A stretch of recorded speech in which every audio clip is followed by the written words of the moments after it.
You know what? Good to be back. Yeah, but actually not welcome back because the show has a new name. We're Coaches on a Mission now. The Six Figure Coach Club has been retired. So this is your first time on Coaches on a Mission. So welcome to the show. Oh, yes. Oh, good. Oh, that's exciting.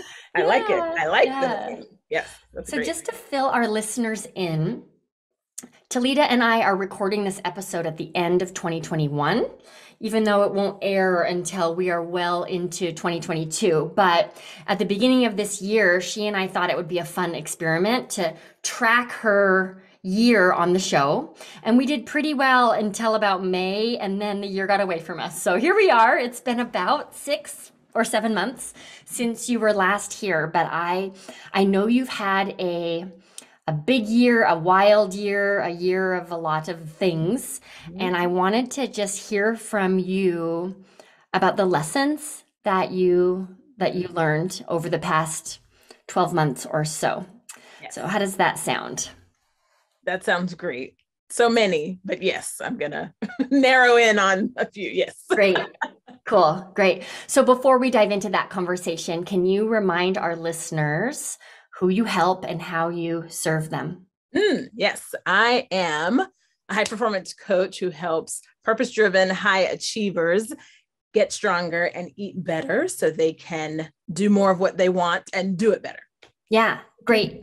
Okay, so looking back over the last year and a bit, what would you say, and we talked about this a little bit, and they're not necessarily in any particular order, but there are some core lessons that you've learned this year. What's the first one you want to share with us? Listen up, everyone. It's not going to be a surprise, but list building.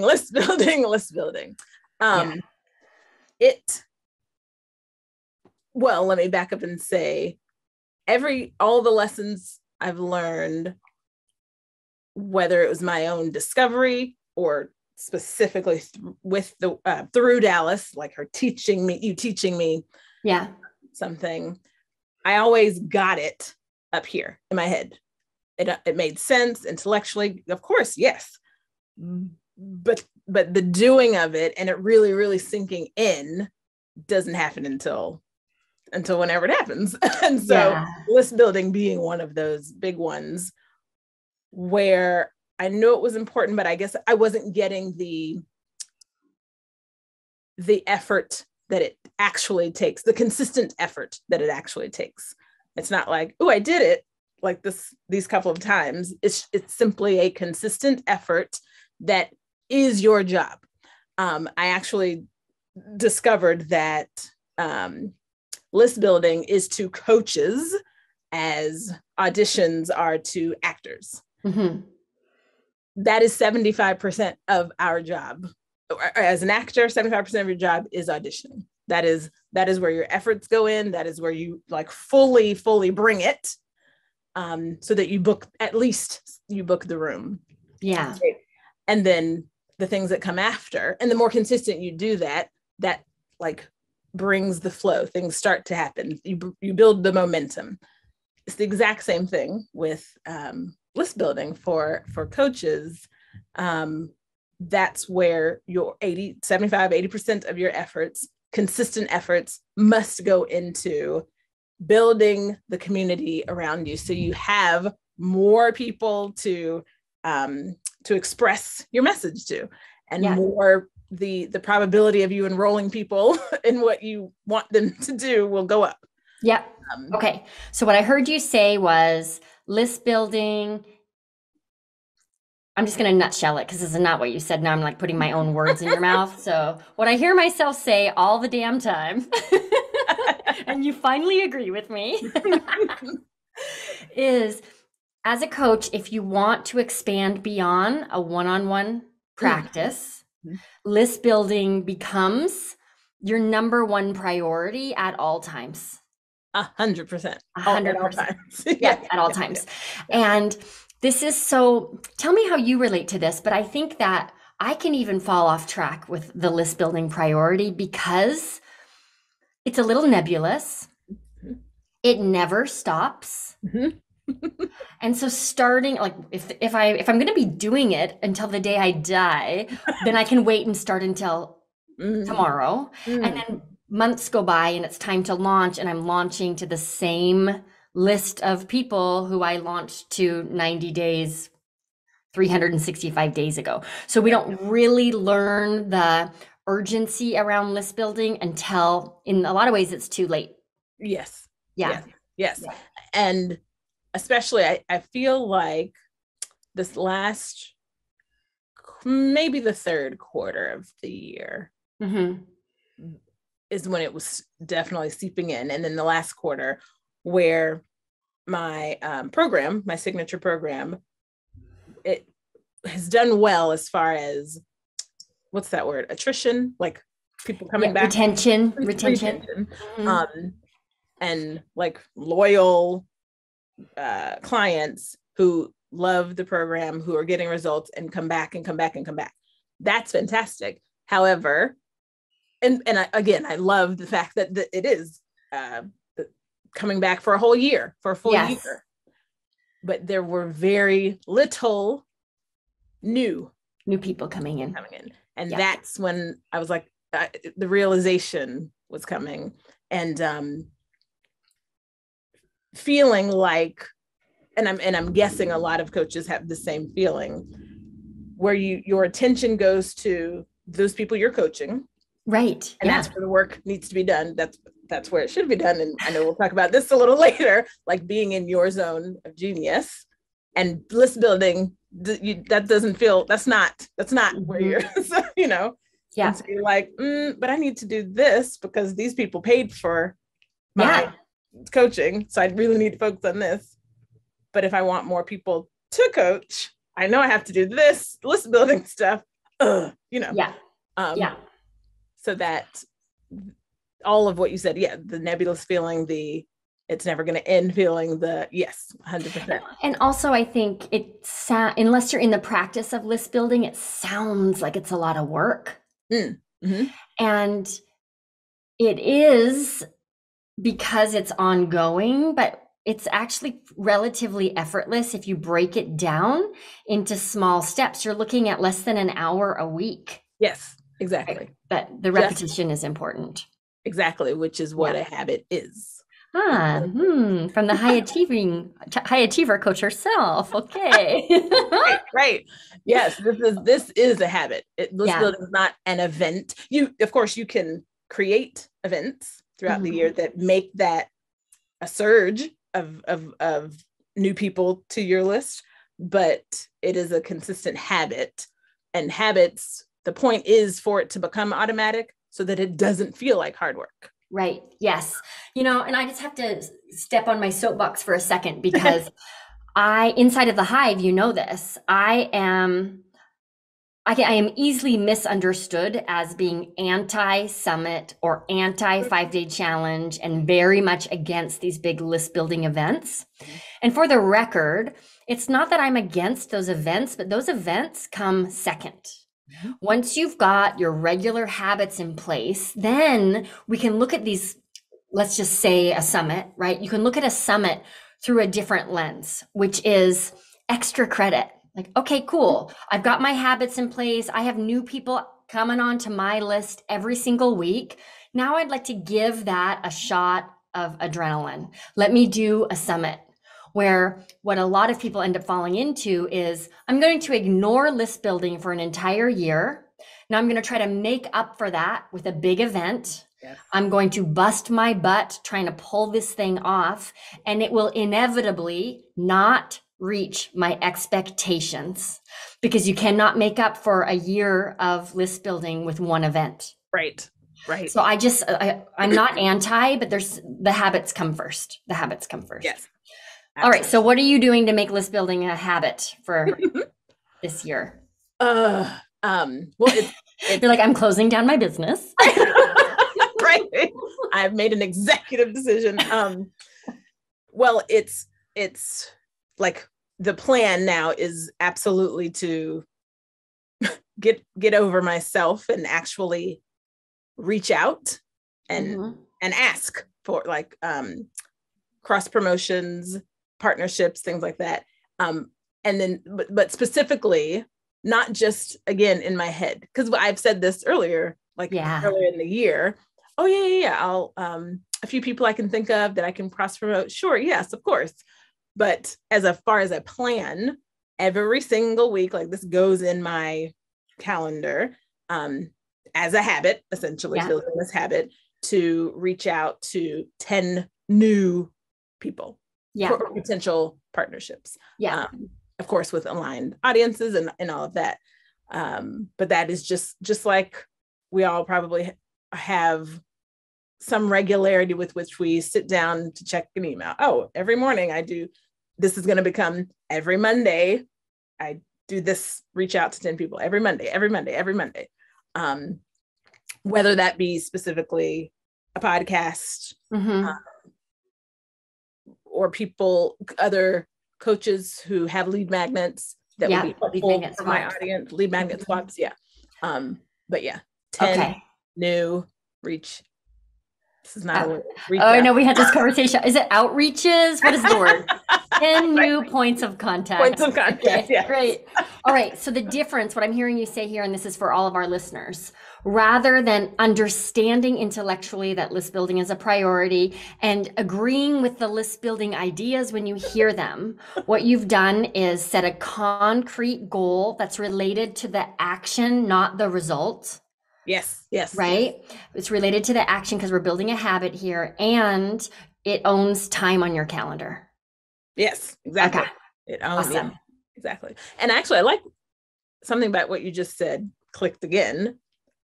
The action, focus on the action, not the result, which is what a habit is. So it made me think of brushing our teeth is a habit that we just do. We're not looking necessarily for an end result. Like if I brush my teeth twice a week, this is going to, I don't know, like give me the perfect teeth the next time I go to the dentist. Right. It just is. We just know that is what is. So that is what this list building plan is. Going to become my brushing of my teeth.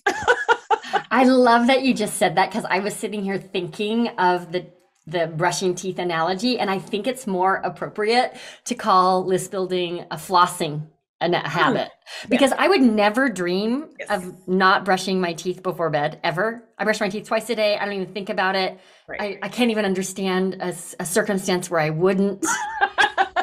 Flossing? Yes, that's every time I have to overcome that moment of resistance to flossing, because it just feels inconvenient, and I can get a little bit loose with it, and it doesn't really matter. So list building is flossing your teeth. That's really a great analogy. Perfect analogy. Yes. Okay. We're gonna floss. All right. So the first lesson that we've talked about is the importance of making list building a concrete habit that's trackable. Yes. What about, is there another lesson you want to share? Well, definitely. I think this came up mostly, not just launches, actually throughout the year.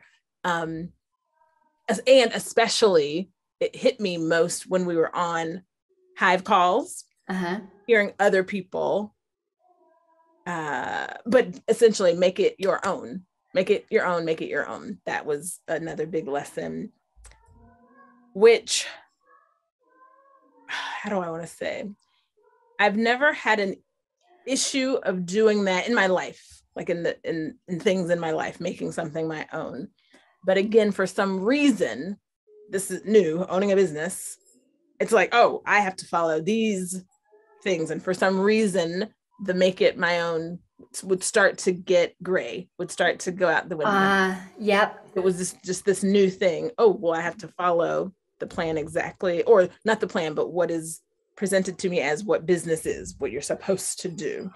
And so one example, of course, would be in launching with a webinar. Or there's many ways to launch. So that's not the one and only, but in following the steps to do that, I was thinking, well, wait.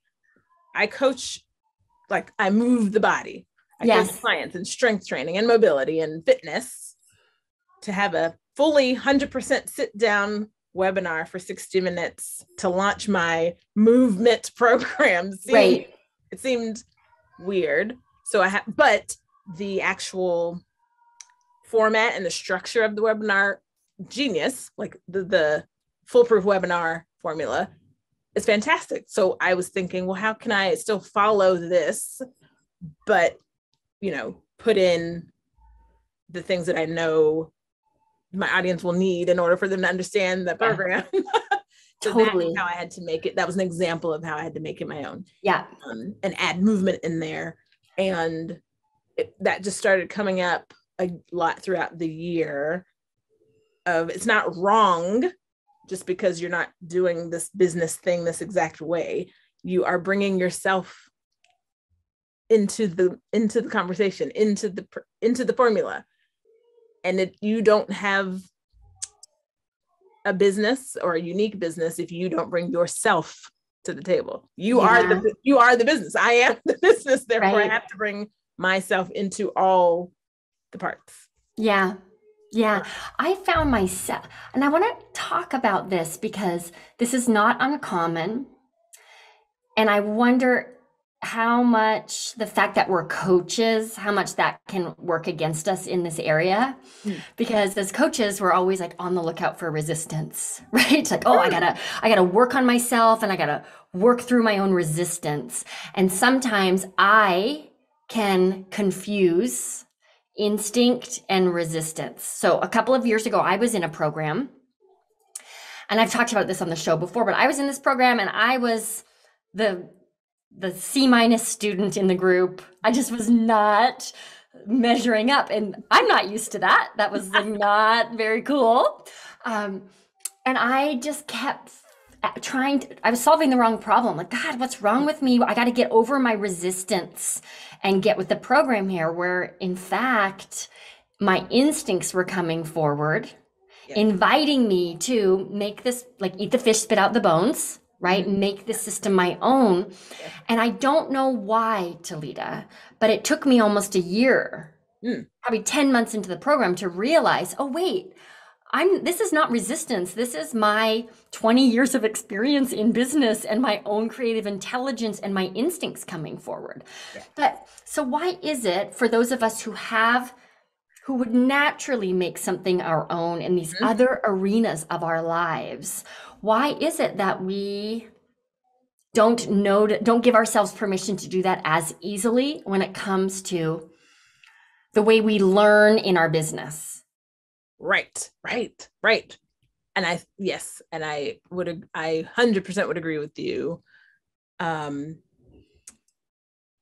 It's almost a rhetorical question. Like, I don't expect you to have an answer to that question necessarily, but what you said, yes, because that was another piece to that, as far as making your own, is that I realized that I do have great instincts, and the word resistance, that is, I started feeling like, not a troublemaker, but like, all right, am I being the troublemaker in class? Am I being, because that way didn't feel exactly the way I want to do it, or but yes, I agree that it isn't resistance, especially when, so going back to the webinar example, especially when I did add in that movement piece and just shifted around some things, and how much better it was, how much better I felt just doing it. So if I feel good presenting something, then my audience, of course, is going to feel better. If I don't feel great, then they won't know why they feel what they feel, but it won't be good feeling. And so that is it. It wasn't resistance. Yes, it was definitely, oh wait, but I knew this. I could have done it this way. I knew this. It was in me already. And I think that's also part of, and why I love learning anyway. Learning something new really is bringing something out of you that is already in there. That's really what learning new things is all about.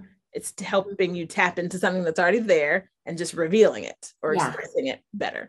I see this happen with Hive members a lot. where they'll, and reminder, right? But one of my core values is agency, which again is so shocking to me that even I will forget my own agency sometimes, right? Right. But I see this happen with Hive members a lot. It's like, oh, I tried strategy X and it didn't work. So one of two things happen. So that strategy is dead to me now. I'm never trying it again. And instead of, all right, well, what do I want to change, or how can I make this my own? Or I suck. What's wrong with me? I am flawed in some way. It's not so it's like this rock solid, concrete, no exceptions, black and white determination. Either the strategy is flawed or I am flawed, when in fact, it's really just about running anything we learn through our own internal filter. Yes. And making it our own. Yeah. Yes.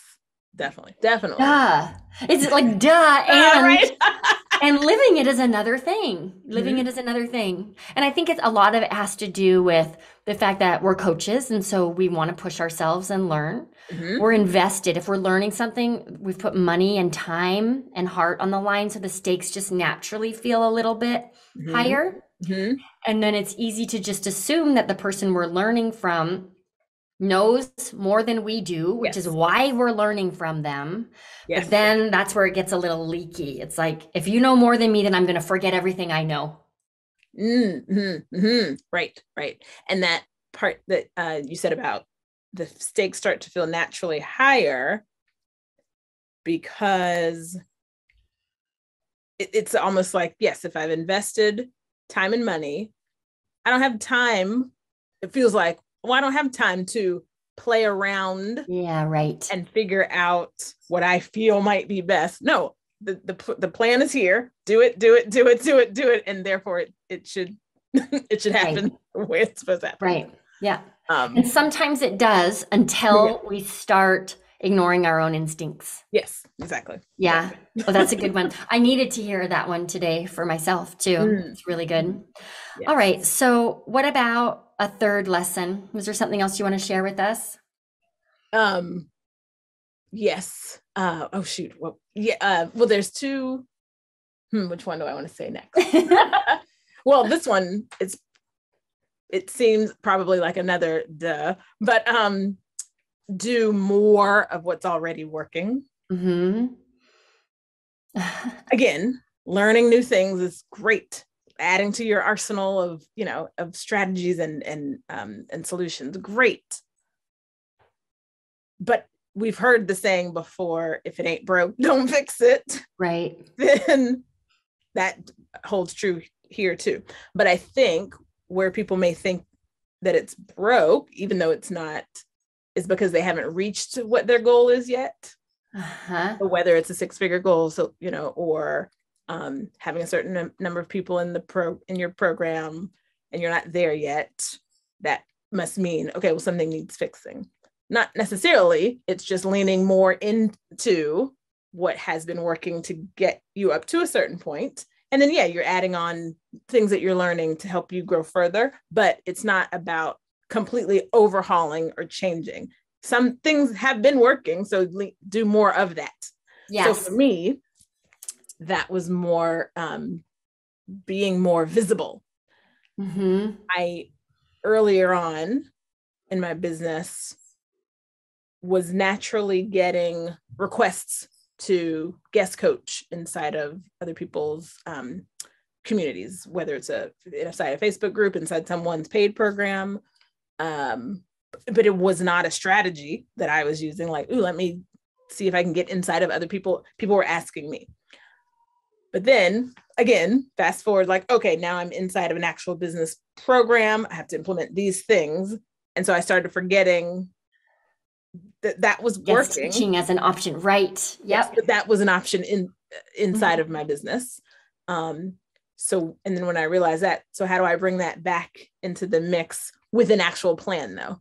Not just because people were just randomly asking me, but how do I pull that back in, but have a plan around it? Yes. Yeah.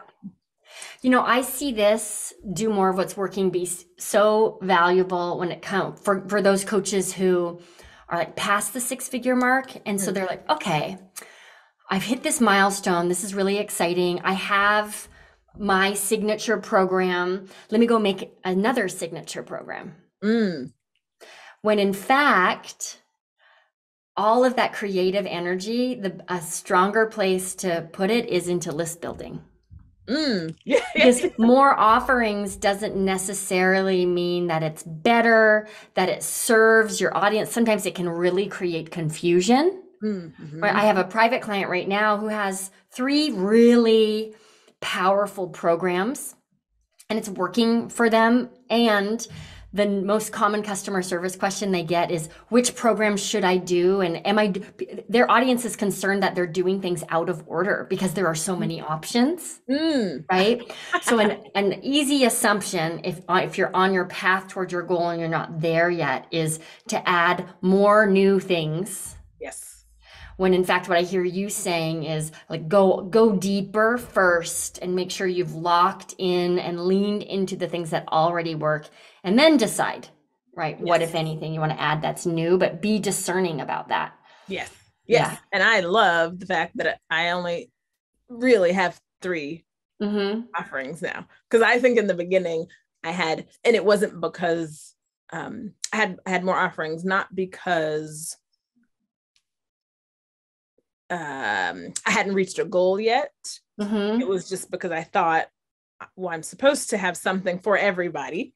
So right. This one is for these kinds of people. This one is for these kinds of people. Yes. But let's distinguish that. That's really important, because there's like I'm going to say offerings versus outcomes, because you actually deliver one outcome, and you deliver that one outcome through 3 different offerings, right? Mainly based on the level of access to you and the price point. Those are the 2 distinguishing factors, but the outcome is the same.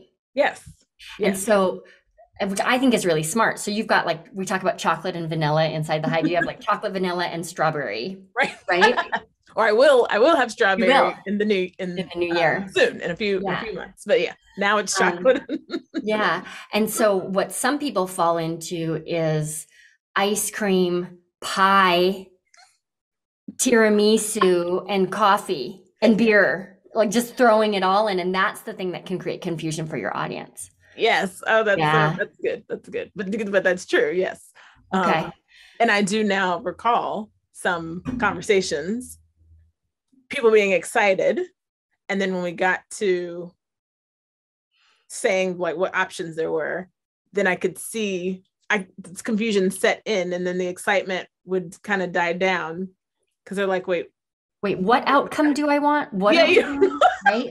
Yes. Yeah. And I didn't understand that when it was happening. Yeah. But I 100% get that now. Yeah. Yeah. Like, wait, this group program, which I had no idea that it would become my signature program, is going well. Why keep doing it? Do put more effort, go all in, as we say, with it.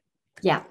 And then of course there's private work options as well, but this group option, I realized, okay, it's going well. Go all in on this. Yeah.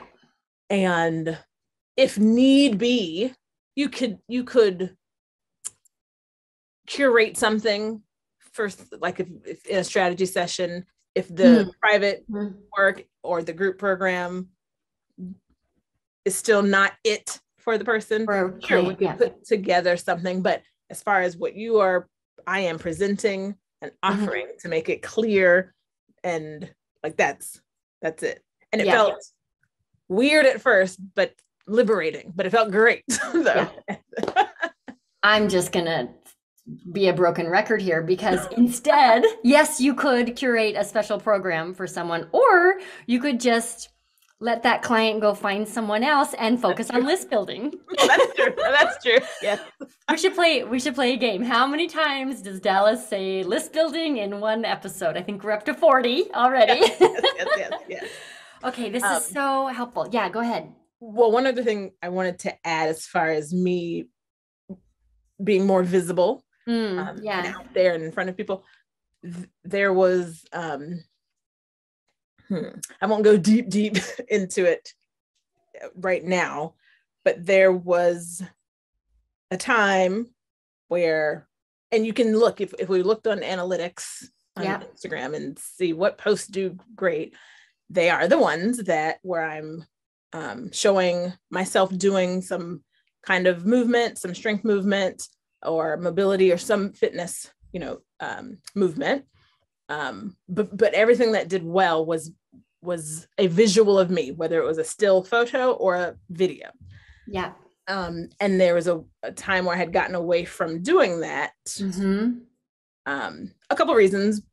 One being my own athletic training had taken a hit or had paused for a little bit.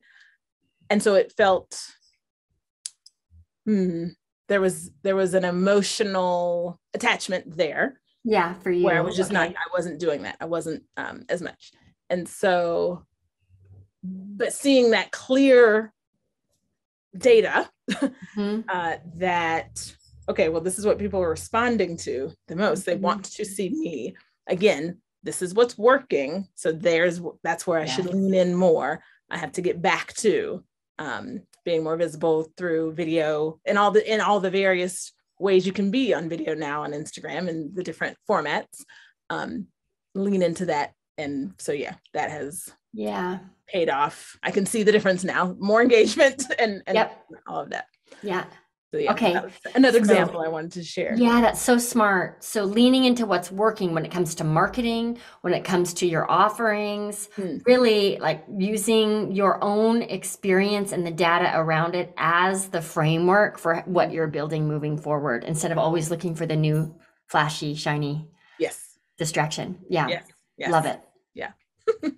All right. So we've talked about the importance of list building. We talked about giving yourself permission to run everything you're learning through your own like personal litmus test, right? And leaning into what's already working. I know you had 5 lessons you wanted to share with us. So what's number 4?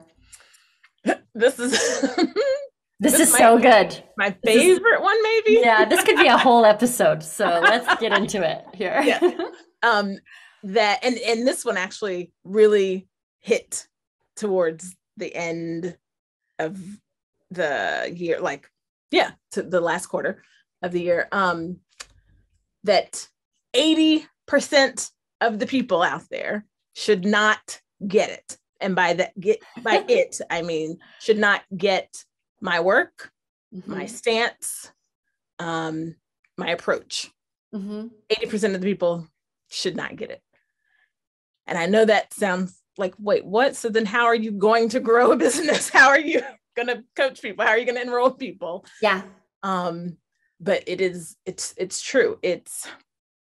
That was a huge light bulb when you are so clear about your opinions on certain topics, of what you do, when you are clear on how you take people through a process to get them to a certain result. And when you are clear about what you are not about, what you are about and what you're not about. And again, this is something that's also been a part of me all my life. In school, doing, like back in the day, doing the unpopular things that most girls weren't doing in elementary school, like what girls had muscles in elementary, what girls were doing, like hardcore sports, high intense competition, things like that. Right. Especially Black girls, where I grew up in North Carolina. So that's always been a thing, and it sometimes being uncomfortable, but never holding back on doing it though. Like internally, there was stuff, especially, as children, but I still did it. Yeah.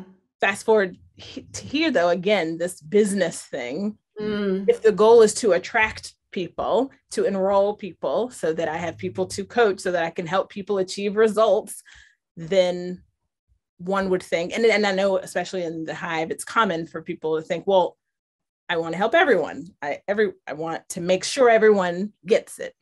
But I've realized that especially those who, going back to those who continue to do my program and who have been working with me for so long, it's a small exclusive group. Yeah.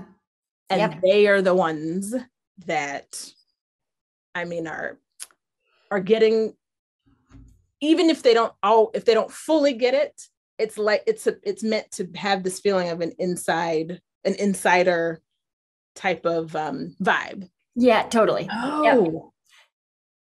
And I'm just getting it. I'm getting Really that. appreciating that. If that makes sense. I want to give our listeners a little bit of context. So, because you had a conversation with someone who, like, about the work that you do, and they didn't really get it, right? And even offered feedback around how you could maybe soften your messaging or make it more accessible. Yes. And correct me if I'm wrong here, but I think you had a moment where you thought, wait, am I doing this wrong? Like, how do I receive this feedback I get? Yes. And when you and I spoke about it, what we uncovered was, oh, this feedback is so super valuable because of who it's coming from. And this person just wasn't really your ideal audience. So it wasn't your dream client. And because they didn't get it, it helped you see, oh, that's how clear and almost, what's the word I'm looking for when something like creates separation? Contrarian or divisive. Divisive, yes. Yeah, divisive. almost divisive. Yes. And so so when you say 80% of people shouldn't get it, I think for our listeners to take away, we want to make sure that your ideal client gets it 110%. Yeah. So much so that they feel like they are in on a secret with you. Mm-hmm. And it's almost like wink, wink, nudge, nudge, wink, wink. We totally get it. And all of them do not get it. Yes. And so when you encounter people who aren't your target audience and they don't get it, relate to that as a good sign. Mm-hmm. Instead of as, oh, here's a mistake. And now I need to refine my messaging again, because when you really take a strong stance in the work that you do, you have to expect the majority of people to actually not connect with that stance. It's the point. Right. Yeah. It's kind of, it can be a painful point. Yes. Right. Because I was wondering, like you said, am I doing this right? There was a while where I was thinking, oh, I'm not being clear. I thought it was on me. Like, I thought I was being clear, but clearly I'm not, because they're not getting it. But yeah, the opposite, as you said, I was being so clear that that they got it and they didn't like it. Yeah. So that's an interesting distinction too. Like, there's a difference between understanding it, mm-hmm. right, and absorbing it, right, or being drawn to it. So mm-hmm. So there was an understanding, but it was repellent. Yes. Which was great, right? Which was great. Exactly. Yeah, I'm thinking about my adorable mother-in-law who's 81, and I've been married 14 and a half years, right? I've known her for almost 20. Mm-hmm. And we just got together and she said, in a sentence or two, could you remind me what it is that you do? And it was so cute because we both sort of knew, like, you're not going to get it. Right. And she didn't expect to, but she would like a little bit of a refresher. But I could have taken that so personally or internalized it, like, oh, what's wrong that people don't understand? Yes. But she's not my target audience. Yes. Right. Exactly. And she actually shouldn't understand. And her not understanding is potentially, not always, but potentially a reflection of the clarity of purpose I do actually have. Yes. Yeah. Yes. That's a tricky one. That's a tricky one, but it is tricky. And it is, I think, another piece of it that could be tricky for some people maybe listening. This is not the same thing necessarily as, because we said being divisive. Mm-hmm. It's not about not being inclusive. It isn't about purposely excluding people in this VIP type of whatever. It's not, it isn't that at all. it's just simply, especially, well, in all fields, but I was going to say, especially in my field of work, in strength conditioning and high performance and fitness and all of that, there are so many ways to achieve a result. There's so many ways. And there are lots of different coaches that cover all of those ways. And I'm okay with that. And so here's my way. And I'm 100% okay with it only being understood or received by some. Yeah. And there are the coaches for the other ones who don't. That's. Thank you for making that distinction. Yeah, it's really good. But what I'm also hearing you say here is by going all in on a stance or a message that's meaningful and only clicks with a minority, right? Mm-hmm. Those people, they're hell yes people. Mm-hmm. You mentioned your retention earlier. Yes. Right? Your clients are like, no question, for sure, your clients in it for the long haul and really benefiting. Yeah. Yes. It's there. I've noticed there isn't really an in between. Like, that's good. Oh, I get it. Okay, cool. I guess I'll enroll. It's not, it's either nope or yes. Like it, yes. Yeah. That's awesome. Okay. I'm curious to know what our listeners think about this part of our conversation. So let us know, everybody. Find us on the gram. Yeah. So let's talk about this fifth one. I think this is also a lesson that you learned more recently, right? Yes. Wait. Let me know if you need a reminder. Like I said, there are so many. Shoot. But were these top 5. Oh, what was the 5th one? Oh, that's okay. I'll set you up. I'm going to set this conversation up just perfectly. So I think in the online space, there's this mantra that gets repeated over and over again, like hire before you're ready. Oh, yes. You and we had talked about how that message is a little bit flawed, and a more appropriate lesson would be hire before you're comfortable with the idea of hiring. Yes. Yeah. So, right. That's it. That is it. So walk us through how that lesson has shown up for you this year. Yeah. And you're right that it just recently happened. So that's why it flew out of my brain. And this is one that's definitely an example of understanding it intellectually, but not, and knowing, of course, if I have help, it will make things easier, of course. But I was uncomfortable for a couple of reasons. One, I really didn't think financially that, like, if I haven't reached my goal yet, my money goal yet, how am I hiring someone and taking some of that money now out to pay somebody else? Yeah. So that was uncomfortable. And then the second one was really, again, because I am, yes, a high achiever, because the work is meaningful. Everything I do, I want to do it well. And so to be responsible for leading or guiding someone as their, and it sounds weird to say, as their boss, that was really uncomfortable. Like, oh, I want to be a person someone wants to work for, wants to work with. So how am I going to do that? But I also, again, because of all that high achieving stuff, I lost track or didn't realize that you don't have to hire full-time right away. Like I was thinking it had to be all the things for, I have 401k and health insurance. Yes. Right. Yeah. Until constant reminders from you and a couple of other great friends who are also coaches reminded me, Talita, you can start off part-time, and even part-time can really be not a lot of hours, like a handful of hours. It's like, oh, okay. And then someone recommended someone, and it just happened. It really, the flow of how this happened, it was just great. How organic this particular hire happened was great.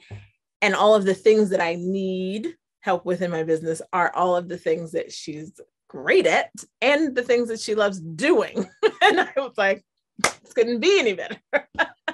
I want to speak to that for a second, because I think that everything you mentioned about why we often struggle to make a hire, I couldn't agree more. First of all, like, there's this responsibility that you have. So can I live up to that responsibility? Yes. Can I afford it? Yes. Right. But then this other piece, I know for me, has been a big struggle. The things I want to delegate are the things I cannot stand doing in my business. And I can't even imagine that there is a person on the planet who likes doing those things. So then it just starts to feel like a big chore, or even like a punishment for someone, right? Like, am I really going to make someone do this crap that I don't want to do? But you're right. Imagine that. There are people who love doing the things that we're not good at. And yes. Definitely. And that actually makes me think of another kind of an analogy, or in the way in which we start to think for other people. I know I used to, I don't have this issue at all. It's long, long gone. So this is long, long ago. But I do know coaches have this as far as pricing. This will make sense in a second, but when you're pricing your services and you being afraid that someone will say no because it's too expensive. I learned my first manager, when I worked in a gym, taught me not to think with my pocket when I'm telling someone, a potential client, of how much something is. He taught that to me. It took a while for it to sink in, but I finally got it, which is so true. So thinking with my own wallet when presenting it to somebody else, I don't know their wallet. I don't know. So who am I to think, so going back to this, how that has to do with this, it's like we were just saying, who could possibly enjoy doing these types of tasks? Who could possibly look forward to, you're thinking because you hate it. So you're using that energy thinking this is a punishment. I'm writing out this job description and the responsibilities. And you're like, oh, this is horrible. Yeah. It's not. Someone's going to see that. And as in my case, see it and be like, oh, yes, when can I start? Like, yeah. So yes, that's like, spreadsheets is one of those that she loves. I mean, I don't mind spreadsheets, but the fact that she was excited when I said that, I was like, oh, great. I can't wait to show you the annual forecast. So when we were talking about this lesson before we started recording, we decided that we would call it like hire before you're comfortable. Yes. Can you talk about that piece, the comfiness factor? Because I don't even know if I've had employees for 12 years or more, and I don't know if I'm like how comfortable I am with it. So can you talk about that? Like, can you talk about that piece and how it's showing up for you? Oh, yes. Well, I remember when I wrote you the news and being excited that I may have found my first hire, and then writing, which is so exciting, but just FYI, I am scared out of my mind. So that it's right now, it's showing up in not sending her the offer letter. Right away. Like, or when I say right away, like in my mind, the day that I wanted to do it and I didn't do it on that day. Yeah. Oh my God, you're still, that's one way I can still clearly see, okay, you're scared. That's fine. Yep. And then also I don't have control issues, but when it's relinquishing your baby with someone else, putting your baby into someone else's hands can be like, nerve-wracking. And vulnerable. Vulnerable. Because it's, like, if they see your Google Drive, they're going to know Yes. Yes. I was How just much gonna, you've been winging it, right? yes. How much I we've just- all been winging it. Yeah. yes, that reminds me of the other thing I had said to you. All of a sudden I feel disorganized. Right. Because I'm, for the most part, a pretty organized person, but we learned, this was another lesson earlier in the year, that my organizational practices that have gotten me to this point need to shift, though, because they won't be the same for the practices I need, or habits, organizational habits I need to take me to the next milestone. So now, even though I've gotten pretty organized with some things, all of a sudden now making this hire, I feel disorganized. And like, I have to, what did we say? I also finally understand when people who have housekeepers, when they clean up before their housekeeper comes to do the job. I never understood that. That's what they're there for. Why are you cleaning? But now I suddenly understand that. I feel like I have to get more organized and fix this stuff before she starts. But that's so part funny. Of her job. Yeah, totally. I totally get it. So what I want to ask, though, and I think this will be so helpful for our listeners. So you're not comfortable with this. It's not like you're fearless about it and you know without beyond any doubt that you'll be able to afford this assistant. Like all of that, none of that has really been resolved. So what motivation I want to hear about the motivation to hire, because that clearly must be bigger than all of this other, than all of the fear. So why are you making a hire if it feels so uncomfortable? Right. Why would you do that to yourself? Well, a couple of things. There was a couple of weeks where I was really, really feeling some abundant momentum in not just business, but just in various aspects of my life. Like every couple of days, a win would happen. I was like, oh, and then a couple more days, oh, this is great. So this energy was building just around good stuff happening towards the end of the year, which is going to propel you into all the goals you're setting for the next year. So that was happening. And then also this strawberry offering that we are adding and moving towards a membership offering. I felt that was bigger than I could handle by myself. Yeah. Even though, sure, I could have for sure benefited from hiring earlier in the year. Like the things I do now could have been made easier, but membership specifically, I thought, oof, okay, that's a seems like a big to do, again, to do it well. Yep. That seems like, no, I don't want to drown in something like that. So you absolutely, I need help. Got it. Yeah. It sounds like you were able to shift a little bit away from how I don't have the time to train or the money to pay this person. Like I can't, air quotes here, afford this person right now, to how am I going to afford this new offering? Yeah. Right. So you were really clear that you wanted to add in this membership and saw, oh, I cannot afford to do this membership because there aren't enough hours in the day or cooks in the kitchen. Right. And that shifted the way you were looking at whether or not you could afford hiring help. Yeah. Yes.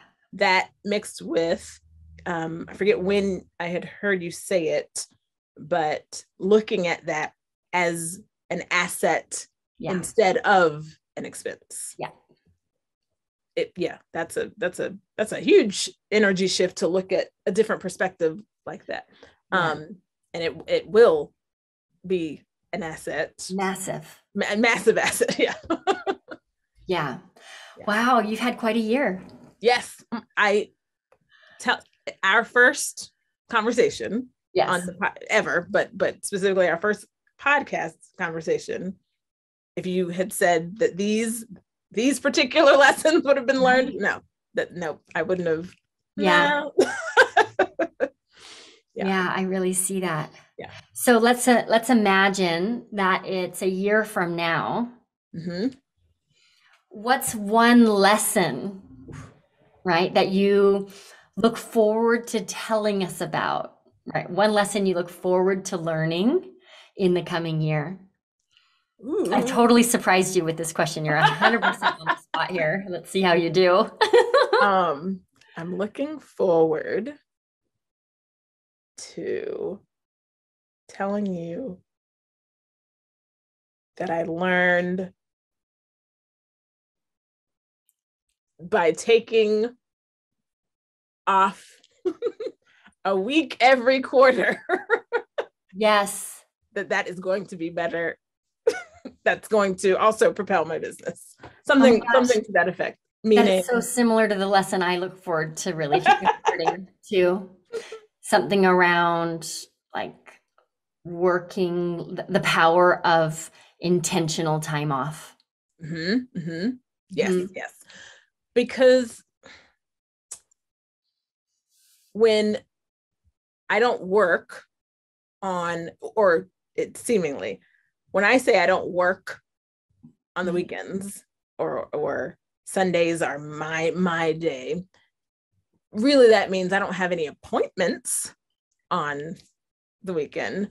Yeah. But am I on the computer working on things in my business? 100%. Or even cooking lunch and thinking about work. Right. Yes. Right? Yeah. And I that is something I do look forward to, actually really shutting off. Yeah. That. Yeah. Why? Oh, because someone is here to help me now. Yes. Oh, it's so good. Because I can tell you for sure in the beginning, I'll still, and by beginning, I mean, probably the first 6 months that she'll be with me, I'm sure I'll still be, not micromanaging her, but I'll just still be getting rid of those habits that I had by being on my computer all the time. And, like I said, thinking about it all the time, that'll take a minute to let go of. So yeah, I'm looking forward to actually being able to, and then coming back and telling y'all that I did that intentionally. Yeah. I love that. Thank you so much for coming back and for letting us have this inside look into your business and everything that you're learning. It's really, these conversations for me personally are so enlivening, and I know that they're inspiring to our listeners. So I appreciate your honesty and openness and vulnerability coming on the show. Well, you're welcome. And I'm glad it was helpful to, I enjoy, the deep dive conversations and reflection conversations. So thank you for inviting me to do this. I've had fun overall. Overall. Okay, good. Asterisks. So for everybody listening, take advantage, no matter when you're listening to this episode, just take a moment and answer this question for yourself. What lesson is it that I would love to share with my peers a year from today? And see how that intention pulls you forward. So I want to thank everybody for tuning in, and we will see you back here at Coaches on a Mission next week. Bye, everybody.